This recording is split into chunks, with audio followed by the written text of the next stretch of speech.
اب میرے آقا دعا فرمائے تو رد کیسے ہو سکتی ہے؟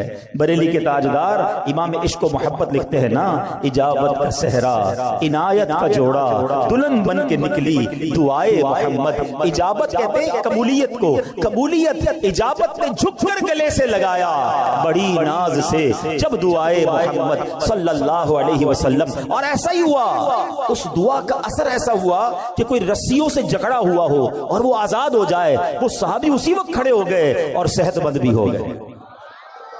اب اس ایک واقعے سے اللہ اکبر کیا کمال کا واقعہ ہے، کیا کیا سیکھنے کو ملا.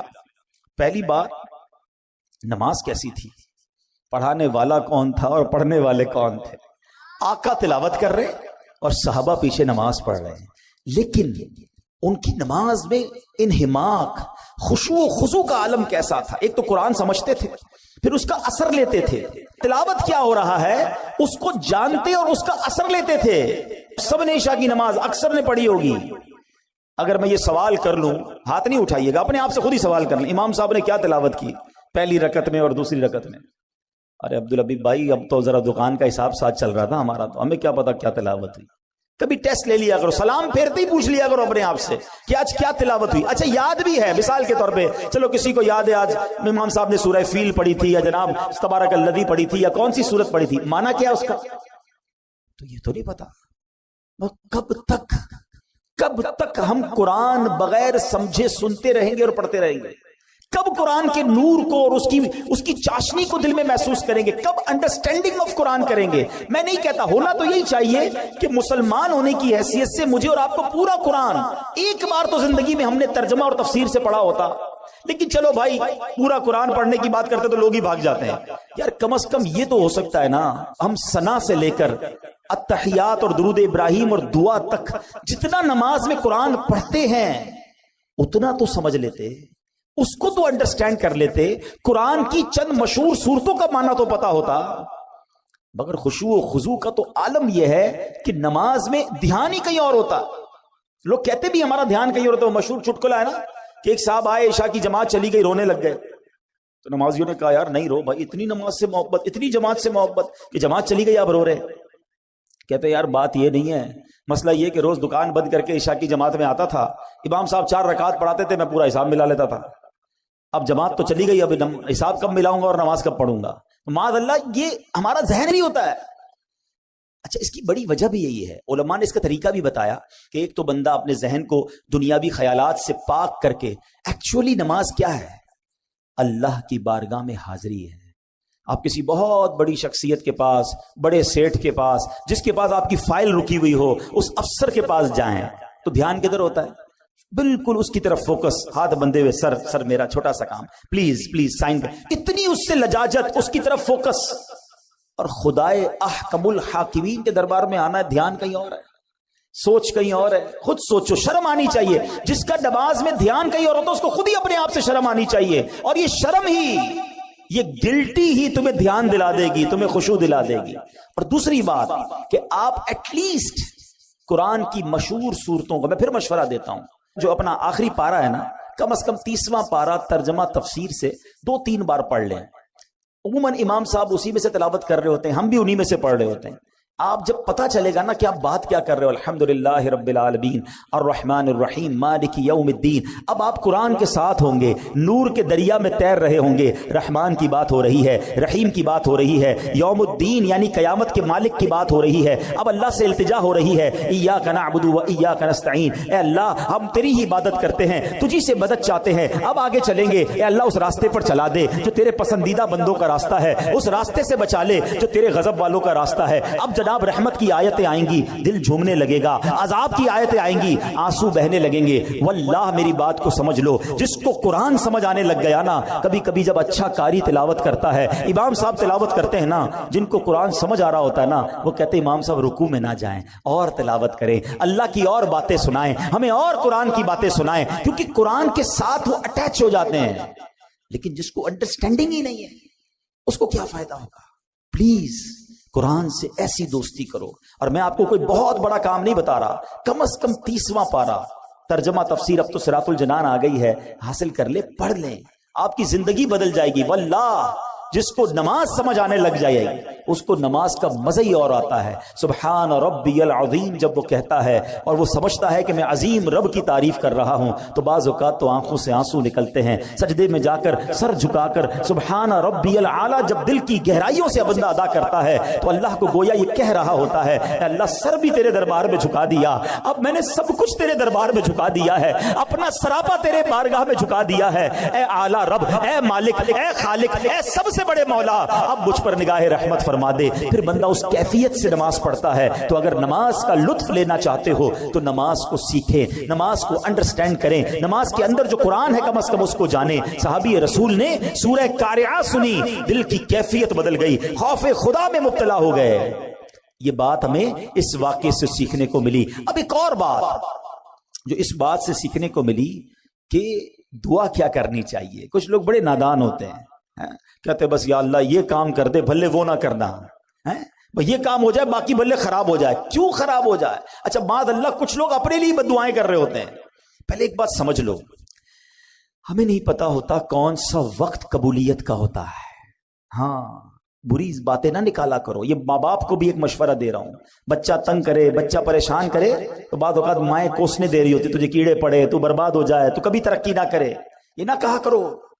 کیا پتا یہ قبولیت کی گھڑی ہو اور تمہارا بیٹا برباد ہو جائے. اچھی بات, اللہ کی بارگاہ میں اچھی باتیں اور اچھی دعائیں کرنی چاہیے, اور اپنے لیے بھی ایسا ہی کیا کریں. کیسی دعا کر دی کہ یا اللہ دنیا میں آزمائش میں ڈال دے, آخرت میں مت ڈالنا. ارے میرے رب کے خزانے بہت بڑے, اس سے مانگو نا. ربنا آتنا فی الدنیا حسنہ وفی الآخرۃ حسنہ وقنا عذاب النار. اے اللہ دنیا بھی اچھی کر دے, آخرت بھی اچھی کر دے, عذاب قبر سے بھی بچا دے. رب سے مانگو, مانگ کریم سے رہے ہو. ہمارے پاس پیسے تھوڑے ہوتے ہیں, ہمارے اور آپ کی اتھارٹی تھوڑی ہے. ہمیں لگتا ہے یار اس سے ایک چیز مانگوں گا دے دے گا, دو مانگوں گا دے نہیں سکے گا. بندہ کہتا ہے ایک ہی لے لو یار. دنیا والوں میں چلتا ہے. میرے رب کے خزانے جس کا کوئی کنارہ نہیں, وہ خزانے نہ ختم ہونے والے ہیں, وہ ہم سب کو جنت میں ڈال دے, اس کی رحمت میں کوئی کمی نہیں پڑے گی. تو مانگو نا اس سے دل کھول کر. تو رب سے ہمیشہ دل کھول کر اور یقین کے ساتھ مانگنا چاہیے, اور ایسی دعا نہیں کرنی چاہیے کہ جس میں آزمائش کی دعا, پریشانی کی دعا, بربادی کی دعا. اللہ پاک جو ہے ہمیں خوب اچھی دعائیں کرنے کی توفیق عطا فرمائے. اب آتے ہیں اس سورہ قارعہ میں تھا کیا ایسا کہ صحابی رسول اتنے خوف زدہ ہو گئے. اب ذرا اس سورہ قارعہ کے بارے میں جانتے ہیں, اور اس سے آپ کو ایک اور بات بھی سیکھنے کو ملے گی کہ جب ایک سورت میں اتنا کچھ ہے تو جو پورا قرآن سمجھ رہا ہوگا, پورا قرآن پڑھے گا, تو اس کے دل میں کیسی کیسی باتیں, کیسے کیسے خزانے آنا شروع ہو جائیں گے. سورہ قارعہ جو ہے یعنی جس مبارک سورت کی تلاوت انصاری صحابی نے زبان مصطفیٰ سے سنی, ان پر خوف خدا کا غلبہ ہوا. یہ قرآن کریم کی مختصر صورتوں میں سے ہے. 30ویں پارے میں ہے. اس میں 1 رکوع ہے اور 11 آیتیں, بس صرف 11 آیات. تلاوت کرو تو 2 منٹ میں پوری ہو جاتی ہے. اور اس سورت میں قیامت کی ہولناکیوں کو بیان کیا گیا ہے. اور سورہ قارعہ کے مضامین کے لحاظ سے 3 حصے بنتے ہیں. نمبر 1 قیامت کی ہولناکیوں کا بیان ہوا. دوسرے حصے میں اس بات کا بیان ہوا کہ جب قیامت آئے گی تو اس وقت دنیا کی کیا حالت ہوگی, ایٹماسفیئر کیسا ہوگا. اور تیسرے حصے میں قیامت کے اختتام کا بیان ہے کہ امتحان کیسے ہوگا. اس سینیریو میں جب لوگوں کا ایگزام ہوگا تو وہ کیسے ہوگا.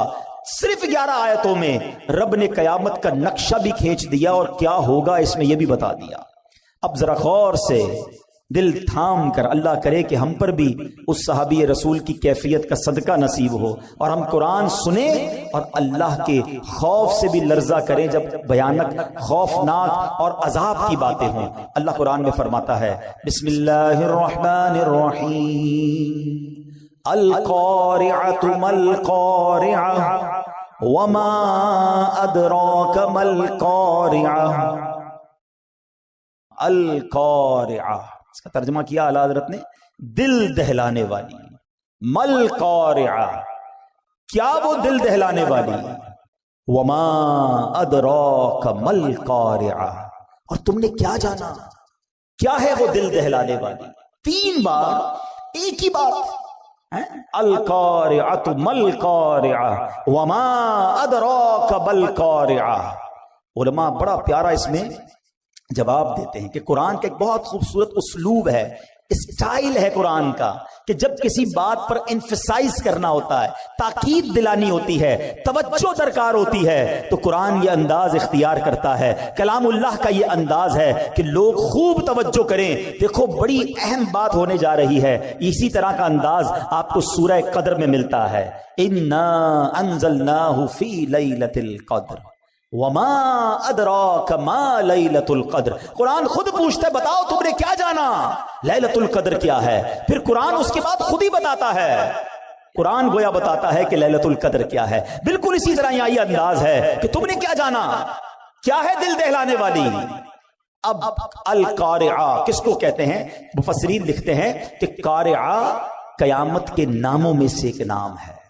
یہ لفظ قرعن سے بنا ہے، ایک چیز کو دوسری چیز پر اس زور سے مارا جائے کہ اس سے گرجدار آواز پیدا ہو، اس کو قرعن کہتے ہیں۔ یہ آواز جتنی زوردار اتنی دل دہلانے والی ہوتی ہے۔ اگر آدمی غفلت میں ہو، اپنے دھیان میں بیٹھا ہو اور اچانک کوئی آواز آ جائے، مثال کے طور پہ اللہ نہ کرے کچھ زوردار دھماکہ سنائی دے، ہمارا دھیان کہیں اور ہو، فوراً انسان گھبرا جاتا ہے، گاڑی میں جا رہا ہے کوئی بڑا ہارن بجا دے، بندہ ہل جاتا ہے۔ اچانک آنے والی آواز جو ہے وہ دل دہلا دیتی ہے۔ اب ذرا غور کیجئے کہ ہوگا کیا، ان مثالوں کو تصور میں رکھیے، اور قیامت میں کیا ہوگا؟ فرمایا تاجر کاروبار میں مصروف ہوں گے، nobody knows، پتہ بھی نہیں ہوگا، کسی کو پتہ نہیں ہوگا۔ تاجر کاروبار میں مصروف ہوں گے، خواتین گھر کے کام کاج میں مصروف ہوں گی، کسان کھیتوں میں مصروف ہوں گے، کوئی کھانا کھا رہا ہوگا، کوئی اپنے دوستوں کے ساتھ باتیں کر رہا ہوگا۔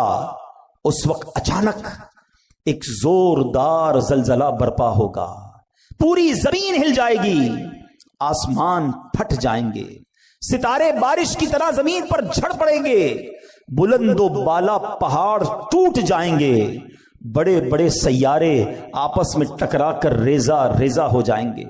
ذرا تصور تو کیجئے وہ کیسا ہولناک دھماکہ ہوگا، کیسا زلزلہ ہوگا، اس وقت دل کیسے دہل جائیں گے، کیسی بدحواسی ہوگی۔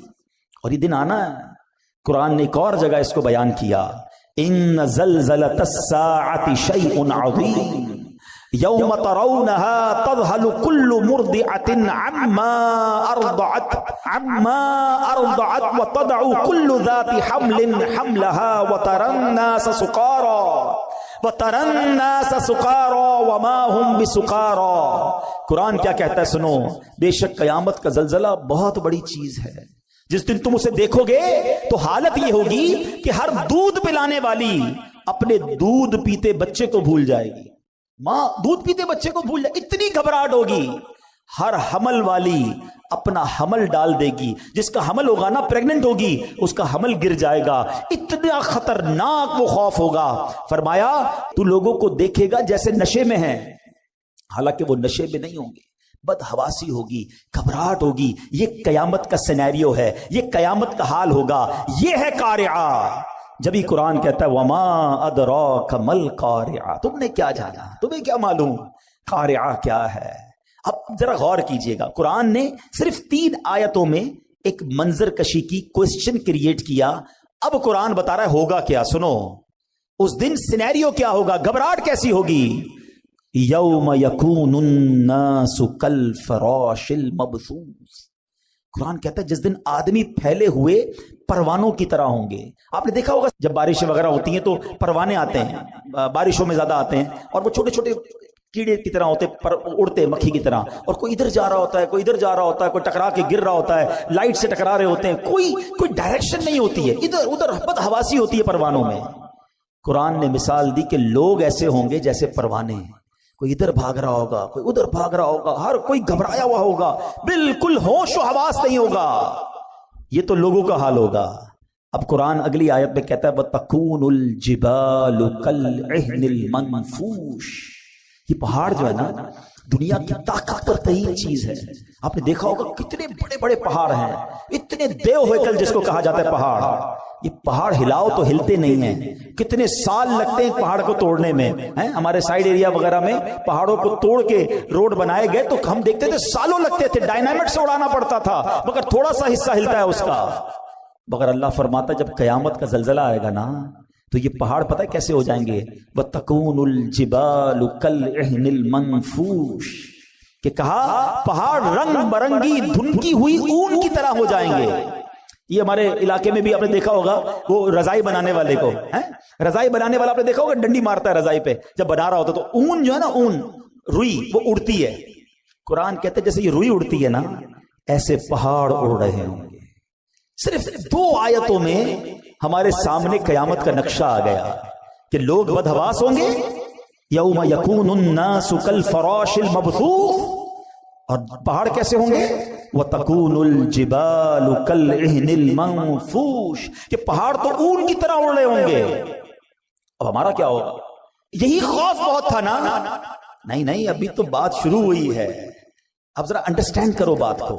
اللہ نہ کرے کوئی اچانک آفت آ جائے، کوئی ٹینشن آ جائے، زلزلہ آ جائے اور آپ بھاگ رہے ہوں، اور کوئی بندہ آپ کو روکے، یار رکو ذرا بتاؤ تم نے آج دن کیسے گزارا ہے.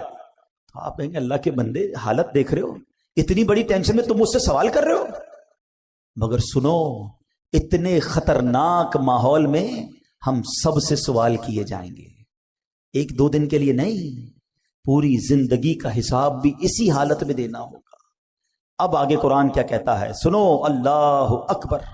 میں آگے آیت لے جانے سے پہلے ذرا مزید قیامت کیسے آئے گی، میرے آقا مدینے والے مصطفیٰ صلی اللہ تعالی وسلم نے بڑی ڈیٹیل میں صحابہ کرام کو بتایا.